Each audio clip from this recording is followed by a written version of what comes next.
A gente tem falado de algo muito básico, a gente tem voltado nas nossas bases, porque eu acredito que muitas vezes as pessoas falam: poxa, pastor, mas isso que você está falando é tão básico, né? O Evangelho, uma boa notícia que precisa ser anunciada, que precisa ser declarada, não é aquilo que eu fiz, mas o que Jesus fez por mim. Eu acredito que muitas vezes a gente erra no básico, né? A gente fala: não, é básico, mas se a gente atentasse para o básico, se a gente estivesse realmente vivendo a palavra dessa maneira como Paulo está escrevendo aqui em Romanos 1, a gente está usando como base os versículos 16 e 17 do primeiro capítulo de Romanos. Se a gente atentasse, se a gente estivesse falando, vivendo dessa mesma maneira, como ele está falando aqui, a gente não precisaria estar falando do básico hoje. Mas quando a gente não está vivendo esse poder de Deus para a salvação de todo aquele que crê, de repente a gente precisa visitar as nossas bases. A gente precisa ver o porquê isso não está mais acontecendo, o porquê isso aqui não está sendo vivido.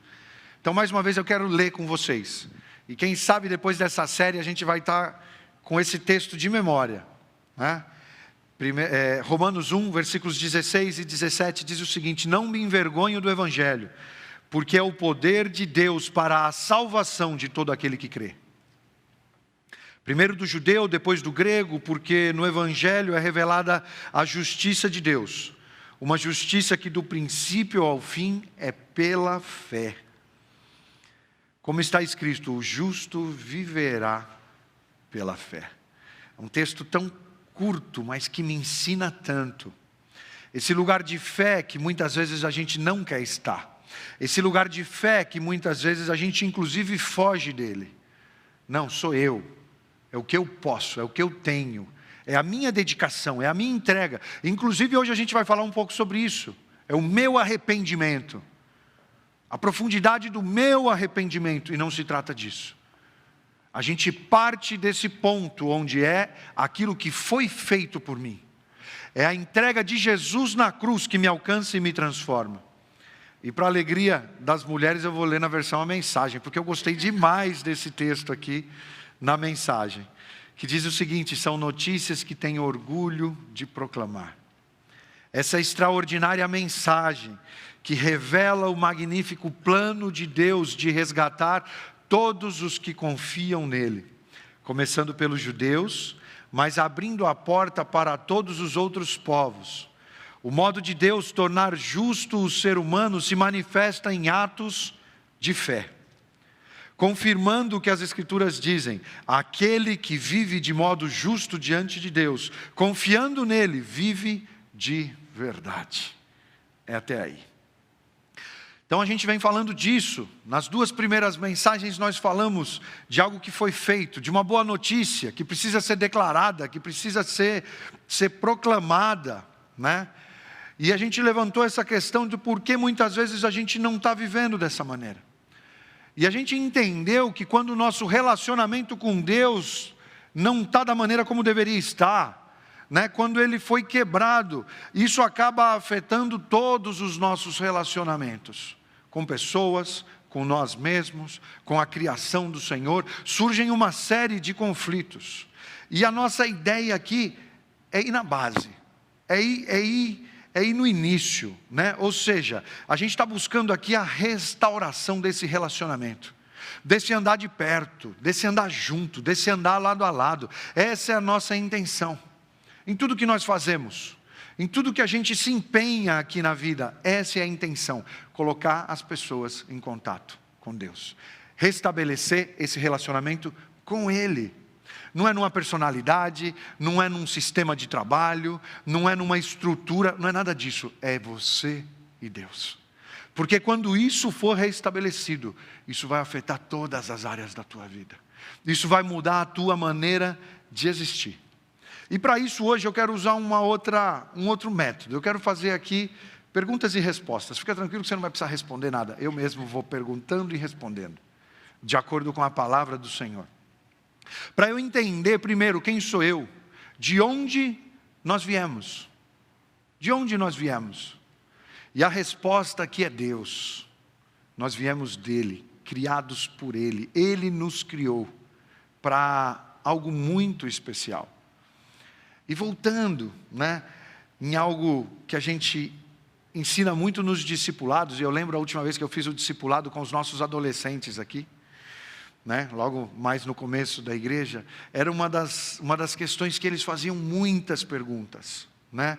A gente sabe que existe só um Deus, mas ele existe em 3 pessoas. A gente até usa alguns exemplos, né? De ovo, clara, gema, casca, para fazer a coisa ficar mais visual para eles.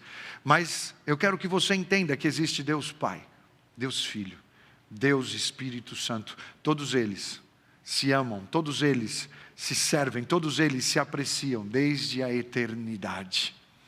Isso é muito importante, porque se a gente não entender, se a gente soubesse que Deus era unipessoal, nós jamais conheceríamos o amor. Ele mesmo jamais viveria o amor até que ele criasse outros seres. E nesse caso, o amor e comunidade não teriam sido essenciais no caráter de Deus. Isso é algo que está na base. Isso teria surgido mais tarde, e não é algo que está ali intrínseco no nosso Pai, no nosso Senhor. Nós sabemos que Deus é triuno, 3 em 1. E assim, nós entendemos que amor, amizade, comunidade, está nele. Está no âmago de toda essa realidade que Ele criou. Está no âmago da criação dEle. Está dentro de nós. Nós fomos criados para isso. Quando eu falo que o Senhor nos criou para algo especial, eu estou falando disso. E a palavra é quem me fala. Nós fomos criados por um Deus que é 3 em 1. E em João 1, a gente vê isso. Quando ele fala o seguinte: no começo, aquele que é a palavra já existia. Ele estava com Deus e ele era Deus. Desde o princípio a palavra estava com Deus. Por meio da palavra, Deus fez todas as coisas. E nada do que existe foi feito sem ela. A palavra era a fonte da vida. E essa vida trouxe a luz para todas as pessoas. Então ele não nos criou porque ele desejava a alegria do amor e do serviço mútuo. Eles já existiam, eles já tinham isso. E ao invés disso, Deus nos criou para compartilhar o seu amor e serviço. Nós fomos criados com esse propósito. E é a palavra do Senhor, mais uma vez, que nos ensina. Se você vai para João 17, 20, diz o seguinte: não peço somente por eles, mas também em favor das pessoas que vão crer em mim por meio da mensagem deles. E peço que todos sejam um, através do amor e do serviço. E assim como tu, meu Pai, estás comigo, e eu estou unido contigo, que todos os que crerem também estejam unidos a nós, para que o mundo creia que tu me enviaste. A natureza divina que tu me deste, eu reparti com eles, a fim de que possam ser um, assim como tu e eu somos um. Eu estou unido com eles, e tu estás unido comigo, para que eles sejam completamente unidos, a fim de que o mundo saiba que me enviastes e que me amas, e que amas os meus seguidores como também me amas.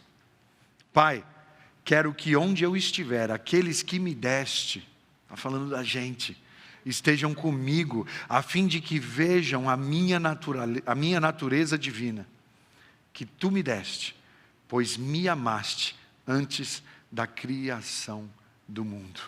O amor já existia, a interação já existia, o serviço já existia. As pessoas da Trindade, elas amam e servem umas às outras desde a eternidade, desde o princípio. Elas são voltadas umas para as outras. E nós fomos criados nessa imagem, nós fomos criados nesse modelo, nós fomos criados para viver dessa maneira. É isso, para isso que o Senhor nos chama, para compartilhar a alegria, o amor, para compartilhar serviço, para se dedicar, para entregar, para se doar. Deus criou um mundo bom, um mundo repleto de seres humanos chamados para adorar, chamados para servir, chamados para amar, para servir ao Senhor, para adorar ao Senhor, e não para adorarem a si mesmos, não para buscarem os seus próprios interesses, E aí você me ouve falando tudo isso, fala, uau, que mundo lindo é esse que você está falando aí, Antônio. Mas daí surge a segunda pergunta: por que as coisas deram tão errado? Por que a gente ouve isso e entra um conflito dentro de nós falando, cadê esse mundo? Cadê esse serviço? Cadê esse amor? Cadê essa preocupação com quem está do lado? Porque hoje a gente consegue ver algumas faíscas, algumas fagulhas, de algo que eu sei, e que eu confio, e que eu creio, e que eu oro para que isso se alastre, para que isso se expanda, para que isso comece a pegar, para que isso vire um grande fogo, que deixe de ser apenas uma faísca. Por que as coisas deram tão errado? E aqui nesse ponto, a coisa fica um pouquinho mais séria, fica um pouco mais dura, porque sempre que eu falo da resposta para essa pergunta, eu realmente falo com muita seriedade, porque é algo que pode matar, é algo que vai roubar, é algo que vai destruir. Por que as coisas deram tão errado?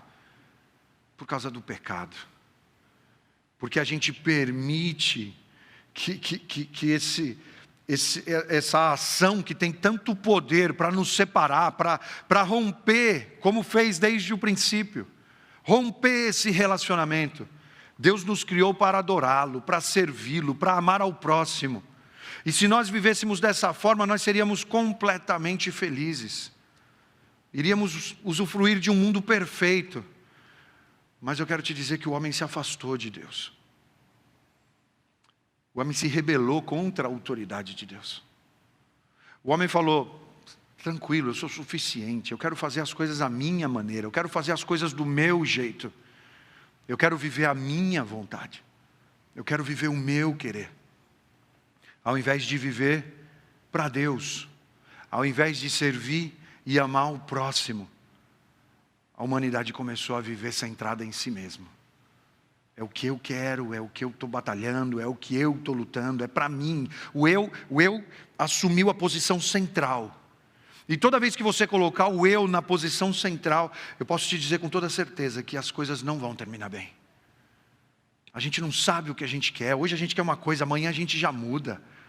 A nossa natureza, ela está corrompida por esse pecado. E com o nosso relacionamento com Deus desfeito, todos os demais vão ruindo. Por isso você fala às vezes, poxa, por que eu não consigo me dar bem com as pessoas? Por que eu não consigo me relacionar com fulano? Por que eu não consigo? Porque o relacionamento com Deus foi desfeito. O relacionamento original está afetado e ele acaba implicando em todos os demais. Com seres humanos, com nós mesmos, a gente não se entende, a gente tem conflitos enormes dentro de nós. Com tudo aquilo que o Senhor criou, tudo isso vai sendo afetado. Tudo isso vai sofrendo rupturas. E o resultado disso é decadência. Não tem como acabar de outra maneira. É ruína espiritual, é decadência psicológica, social, física. Tudo vai sendo afetado. Onde você permitir o pecado entrar, ele vai matar. Onde você permitir o pecado entrar, ele vai destruir. Tudo vai se quebrar, o centro não se sustenta. E o mundo hoje se encontra debaixo do poder do pecado. Pessoas que não se sujeitam à autoridade de Deus. E o pecado, toda vez que a gente entrar por esse caminho, ele vai trazer consequências terríveis. E a primeira delas que eu posso falar para vocês aqui é escravidão espiritual.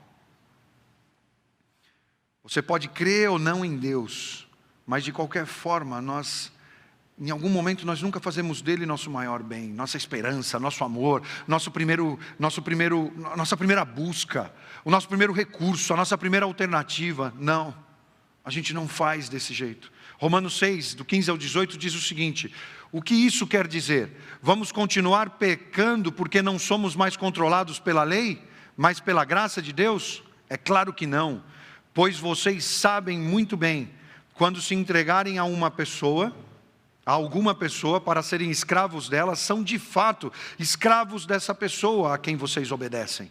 Assim sendo, vocês podem obedecer ao pecado, que produz a morte, ou podem obedecer a Deus e serem aceitos por Ele. Mas damos graças a Deus, porque vocês que antes eram escravos do pecado, agora já obedecem de todo o coração às verdades que estão nos ensinamentos que receberam. Vocês foram libertados do pecado e se tornaram escravos de Deus para fazerem o que é direito. Nós tentamos manter o controle da nossa vida, muitas vezes vivendo para essas alternativas que nós alcançamos, para essas alternativas que nós criamos. Eu quero ter o controle através do dinheiro que eu ganho. Eu quero ter o controle através da carreira que eu estou construindo. Muitas vezes, inclusive, para coisas boas. Tudo aquilo que ocupa o lugar de Deus como primeiro na tua vida é algo que pode te levar a essa destruição. A gente busca essas coisas, dinheiro, carreira, família, fama.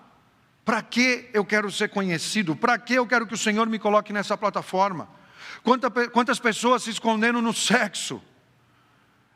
Descontrolado, desenfreado, pecaminoso. Muita gente buscando esse conforto no poder. Talvez no conforto. Causas sociais, causas políticas. Ou alguma outra coisa que você sabe muito bem que você tem colocado o teu apoio nisso. Mas o resultado é sempre a perda desse controle. O resultado é sempre algum tipo de escravidão. Todas as pessoas têm que viver para alguma coisa. E se nós não vivemos para Deus, nós somos dominados pelo motivo para o qual nós vivemos. É uma escolha que a palavra mesmo vem e me fala, como a gente acabou de ler aqui em Romanos 6. Você vai decidir a quem você vai servir. E dependendo da tua escolha, você vai ver o resultado que você vai viver na tua vida. Vida ou morte? Nós precisamos escolher. Quando nós trabalhamos demais para alcançar isso para o qual isso a que a gente está servindo, quando nós tememos descontroladamente que esse objetivo seja ameaçado, que a gente não chegue, que a gente não alcance, que a gente não consiga alcançar aquilo para o qual a gente está olhando, aquilo que a gente está sonhando, aquilo que a gente está desejando, a gente se sente ameaçado. Quando nós sentimos uma raiva profunda, caso esse desejo, esse sonho esteja sendo impedido, esse desespero que muitas vezes a gente sente, caso a gente perca isso que a gente está se apoiando. Isso é algo muito sério, isso é algo que a gente precisa ter em mente. Isso pode nos impedir de viver essa vida, esse poder, essa transformação, essa salvação que o Evangelho tem para a gente.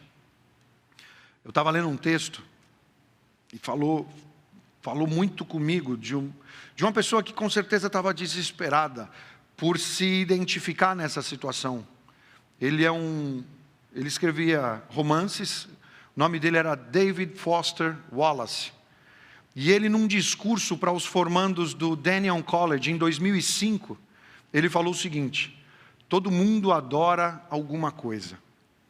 A única escolha que temos que fazer é o que adorar. E a razão persuasiva para talvez escolhermos um tipo de Deus ou algo espiritual para adorarmos é que praticamente qualquer outra coisa que você adore, o comerá vivo. Se você adora dinheiro e bens, são eles que dão sentido ao seu viver. Então você nunca terá o bastante, nunca sentirá que tem o bastante. Adore seu corpo, sua beleza, seu poder de sedução, e você sempre se achará feio. E quando o tempo e a idade começarem a aparecer, você morrerá milhões de vezes antes que lamentem de verdade sua morte. Adore o poder e acabará se achando fraco, amedrontado, e sentirá a necessidade de ter cada vez mais poder sobre os outros para anestesiar o seu próprio medo. Adore o intelecto, enxergando-se como alguém inteligente, e acabará se sentindo estúpido, uma fraude, sempre à beira de ser descoberto. Mas o que há de insidioso nessas formas de adoração é que elas são inconscientes, são configurações padrão da nossa vida. Toda vez que você colocar o eu, toda vez que você buscar o que te agrada, é isso aqui que você vai viver. E não vai existir nada que te traga satisfação, porque você vai estar adorando a pessoa errada. Você vai estar adorando ao motivo errado. Então o pecado sempre vai trazer isso, o pecado vai trazer essa escravidão espiritual, o pecado vai trazer também condenação. E aqui eu estou te falando de uma consequência básica, ou seja, não é que, pode ser que isso não aconteça, vai acontecer, é básico. Toda vez que você pecar, você vai ter escravidão espiritual, toda vez que você pecar, você vai viver condenação sobre a tua vida. Romanos 6:23 diz: pois o salário do pecado é a morte, mas o presente gratuito de Deus é a vida eterna, que temos em união com Jesus Cristo, nosso Senhor. Nós não vamos apenas sofrer por causa do pecado, mas nós também seremos considerados culpados. Sabe quando vem aquela sentença e fala culpado? Quando você vai ser condenado, quando você vai ter que cumprir uma condenação, é isso. Toda vez que a gente pecar, a gente sofre pelo pecado, mas mais do que isso, nós somos considerados também condenados. Normalmente as pessoas, elas se desculpam, elas falam, bom, eu não sou lá, esse padrão que a religião busca, eu não sou muito de ir na igreja, mas eu sou uma pessoa boa. E no final do dia é isso que importa, não é? Quantas vezes a gente ouve isso? Quantas vezes eu já ouvi as pessoas falando dessa maneira? Será mesmo que é desse jeito? Será mesmo que basta com que você seja simplesmente bom, correto? Será que é isso que vai gerar a salvação que você tanto necessita?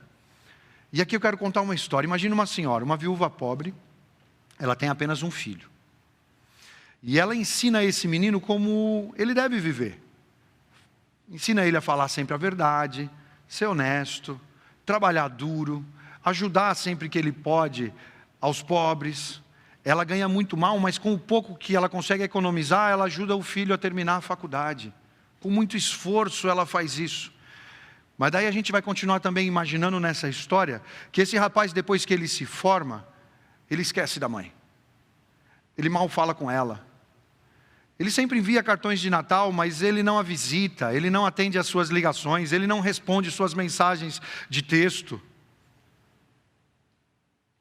Mas ele está vivendo o que ela ensinou. Ele é honesto, ele é trabalhador, ele é caridoso, ele faz tudo aquilo que ela ensinou para ele. Mas ele esqueceu que ela existe. Deixou ela de lado. E aí a gente pode falar, o comportamento dele é aceitável? E a resposta para mim é claro que não.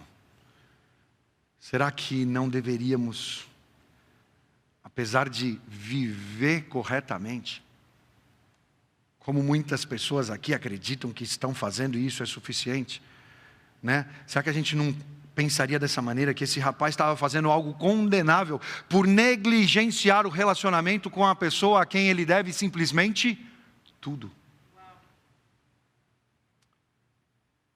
Ele jamais seria quem ele era se não fosse por ela.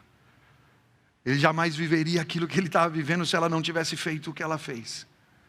Mas ele negligencia o relacionamento. E aí você olha e fala, uau, mas que pessoa má, que filho ingrato. Você quer saber de uma coisa? Nós fomos criados por Deus e nós devemos tudo para Ele. Mas muitas vezes a gente quer viver sem Ele.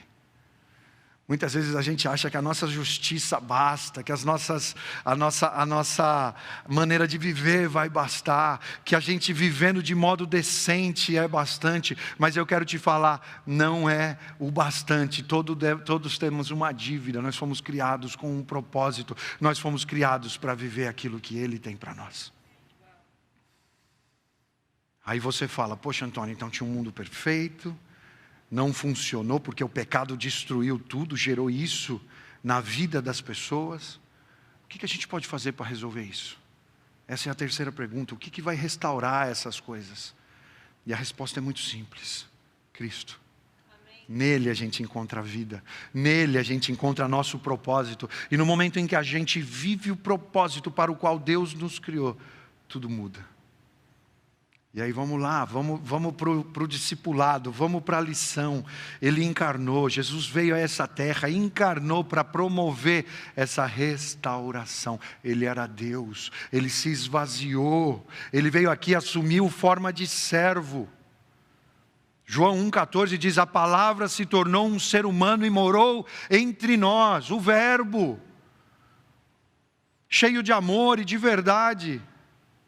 E nós vimos a revelação da sua natureza divina, natureza que ele recebeu como filho único do Pai. É como se Deus tivesse olhado para o mundo que ele havia criado, que era para ser tão perfeito, visto nossa perdição e se compadecido de nós.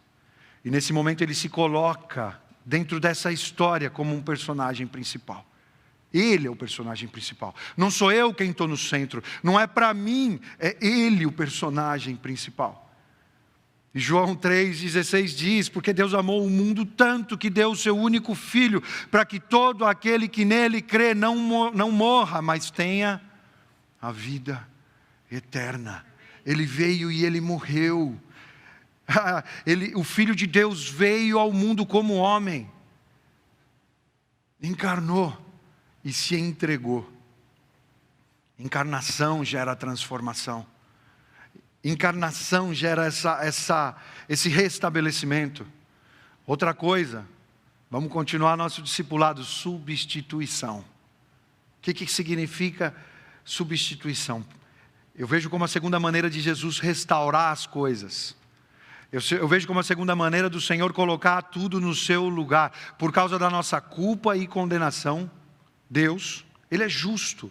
E Ele não pode simplesmente deixar de lado os nossos pecados. Muita gente fala isso: não, foi perdoado, ninguém pagou, deixa para lá. Esse preço foi pago.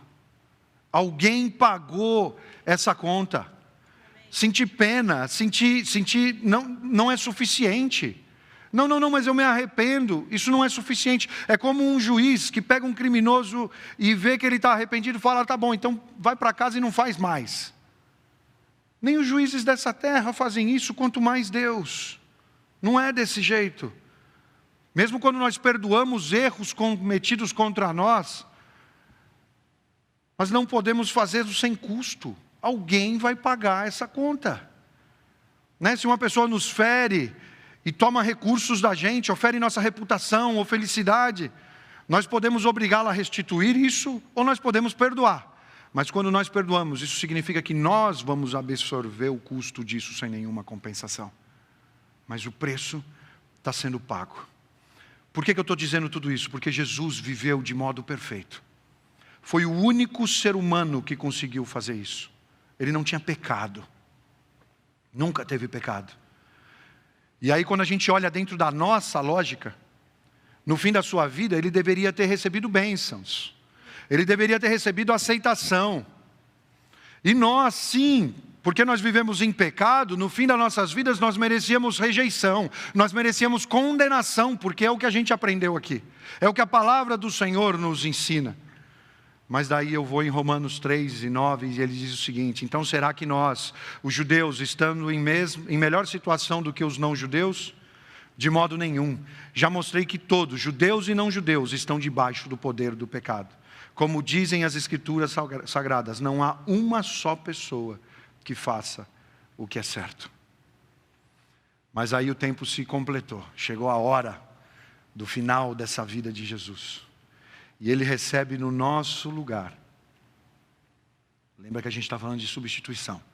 Ele recebe em nosso lugar, na cruz, a rejeição e a condenação que nós merecíamos. Para que quando nós crermos nele, nós recebamos a bênção e a aceitação que Ele merece. Essa foi a substituição. E quando a gente entende o sacrifício substitutivo, de alguém morrendo no lugar de outra pessoa, tudo muda. A maneira de vermos a Deus muda, a maneira de vermos a nós mesmos muda, a maneira de nós vermos quem está do nosso lado e saber que Jesus se entregou também por essa pessoa, que você não acha ela digna, que você não a considera digna, mas Jesus se entregou por ela também. Jesus a amou também, e Jesus quer dar essa oportunidade e essa esperança também para essa pessoa. É disso que se trata. 1 Pedro 3,18 diz: porque o próprio Cristo sofreu uma vez por todos, de uma vez por todas pelos pecados. Um homem bom em favor dos maus, para levar vocês a Deus. Ele morreu no corpo, mas foi ressuscitado no Espírito. E 2 Coríntios 5:21 diz, em Cristo não havia pecado, mas Deus colocou sobre Cristo a culpa dos nossos pecados, para que nós, em união a Ele, vivamos de acordo com a vontade de Deus. Ele vai trazer essa restauração. Ele se entregou.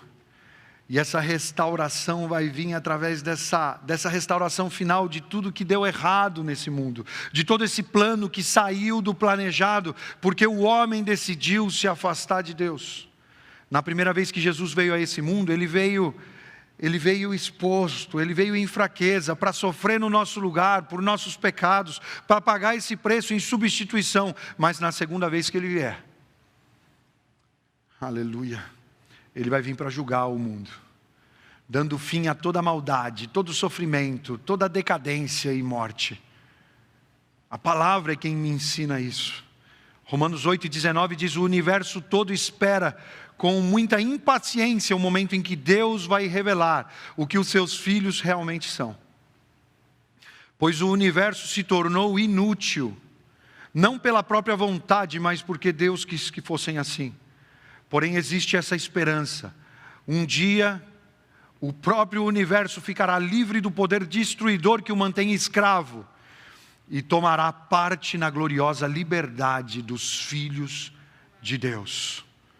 2 Pedro 3,3 ainda diz, porém Deus prometeu, e nós estamos esperando um novo céu e uma nova terra, onde tudo será feito de acordo com a vontade dEle.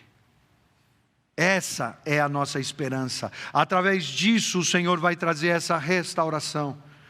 Isso significa que a salvação de Cristo não apenas salva a nossa alma para que escapemos do sofrimento, da maldição sobre esse mundo físico, de tudo isso que saiu errado. Antes, o objetivo final é a renovação e a restauração do mundo, bem como a redenção da nossa alma e do nosso corpo. Ele quer nos colocar mais uma vez ao lado dEle. Ele quer nos colocar mais uma vez perto dEle.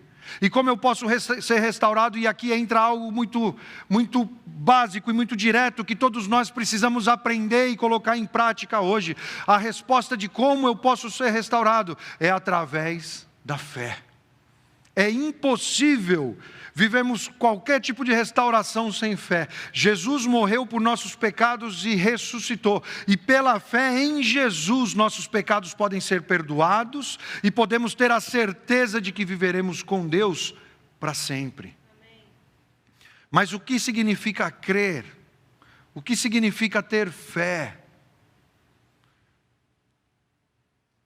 E aqui significa entender o que significa crer, entender o que significa ter fé, é entender o que significa salvação pela fé.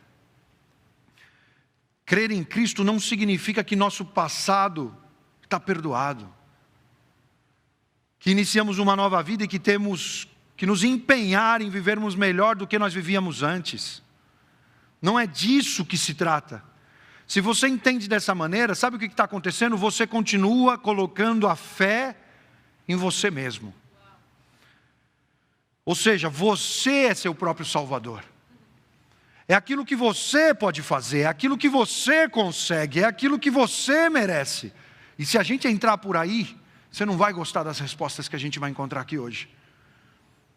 Você espera que os seus próprios esforços morais, as suas habilidades te restaurem diante de Deus, e isso nunca vai funcionar.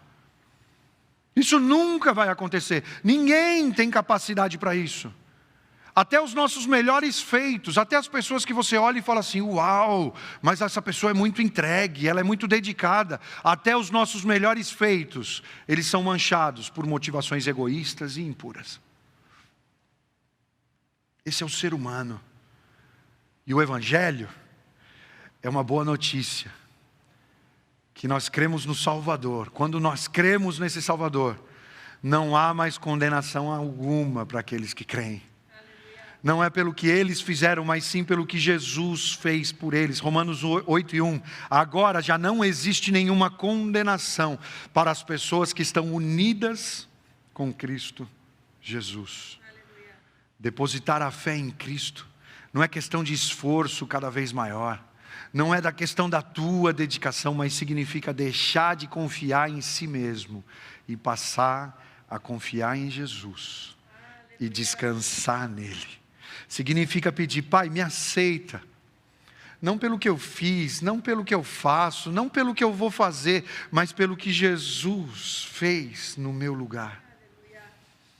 Me aceita, Pai, porque quando nós agimos desse jeito, nós somos adotados, nós somos recebidos, nós somos amados, nós temos esperança, nós temos essa possibilidade de recebermos o direito do seu amor eterno.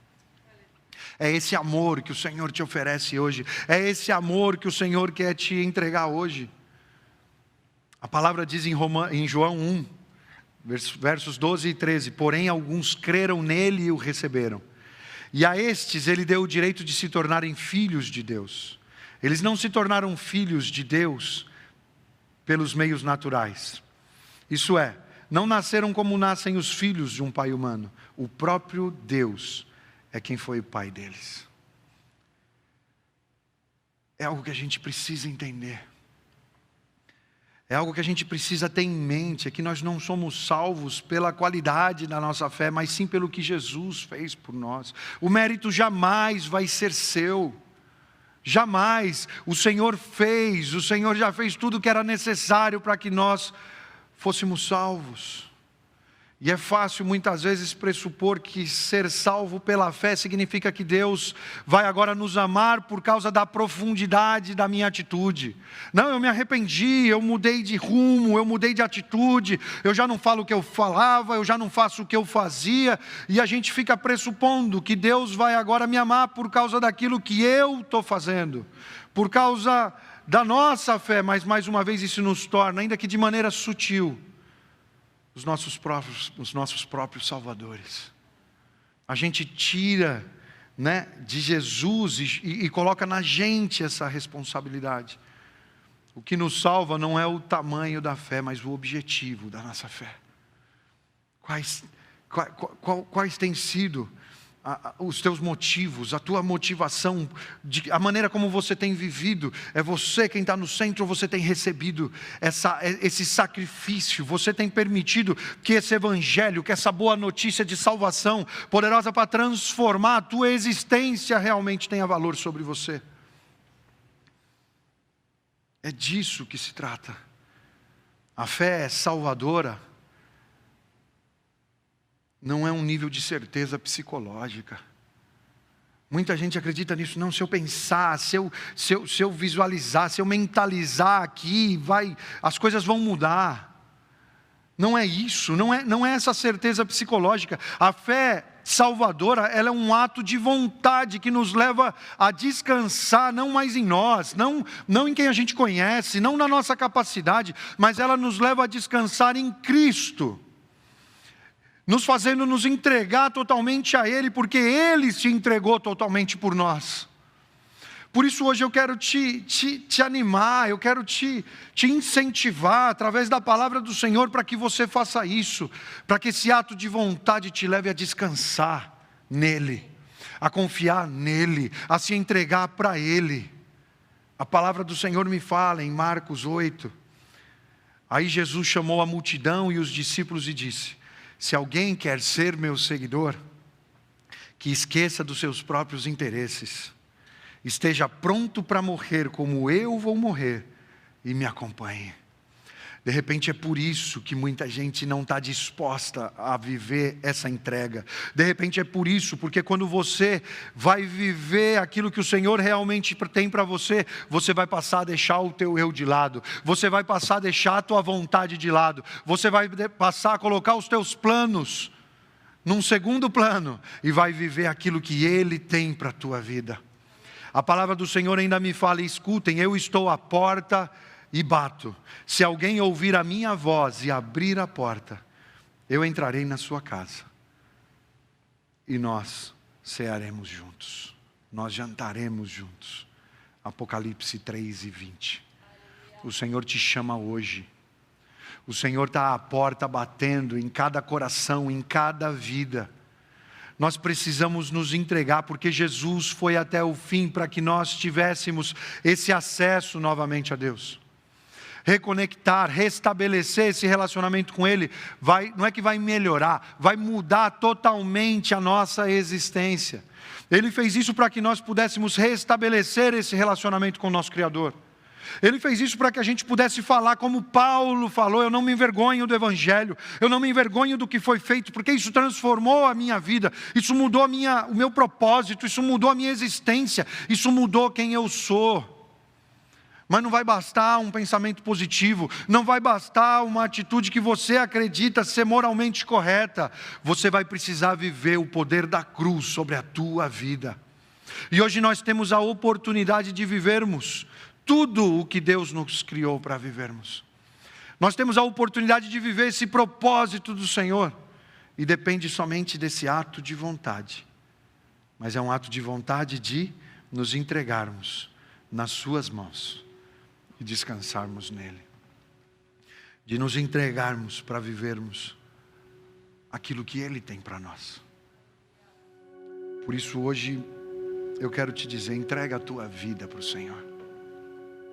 Tudo que você é, tudo que você tem, tudo aquilo que você acredita que você possa ser ou possa ter, entregue tudo nas mãos do Senhor. Para que Ele possa transformar, para que Ele possa te fazer viver esse propósito para o qual Ele te criou, para que Ele possa te trazer essa felicidade de viver o propósito que Ele tem para a tua vida. Para que esse começo da mensagem, como a gente viu aqui, para que esse plano original, para que esse andar lado a lado com o Senhor seja realidade na tua vida. E quando isso acontecer, você vai ver que você tem tudo o que você precisa.